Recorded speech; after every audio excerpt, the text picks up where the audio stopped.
Hello everyone, তো সেদিন আমরা চলে গিয়েছিলাম একটা মন্দিরে ভোগ খেতে, একদম নতুন জায়গায়। নতুন জায়গা বলছি কারণ এর আগে আমি ওখানে কখনো যাইনি, তাই জন্যই নতুন জায়গা। আর এই যে আমরা টোটোতে চেপে পড়েছি, এই যে লাড্ডু ওর দাদার সাথে বেড়াতে যেতে গেলেই ওর খুব আনন্দ, যেখানেই যাবে ওর ভীষণ আনন্দ হয়। জায়গাটা হচ্ছে আমাদের তারাপীঠ থেকে কড়কড়িয়া যে গ্রামটা আছে সেই গ্রামের পাশের গ্রাম। জায়গাটার নাম হচ্ছে বিলাসপুর। ওখানে একটা মন্দির আছে, সেই মন্দিরে আমাদের নিমন্ত্রণ ছিল ভোগ খাওয়ার। জায়গাটা গ্রামটা খুবই সুন্দর, পাশে কাশফুল ফুটেছে শরৎকাল। আর এখানে দেখছো চলে এসেছি আমরা, খুব ভিড় ছিল কারণ সবাই নিমন্ত্রিত ছিল, তাই জন্য অনেক বেশি ভিড় ছিল। এই যে সেই মন্দিরটা, খুবই সুন্দর মন্দির। এটা হচ্ছে মা কালীর মূর্তি, মা কালীরই মন্দির ওটা।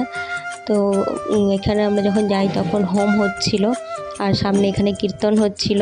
তারপর আমরা ভোগ খাওয়া দাওয়া করে চলে এসেছিলাম বাড়ি। দেখাচ্ছি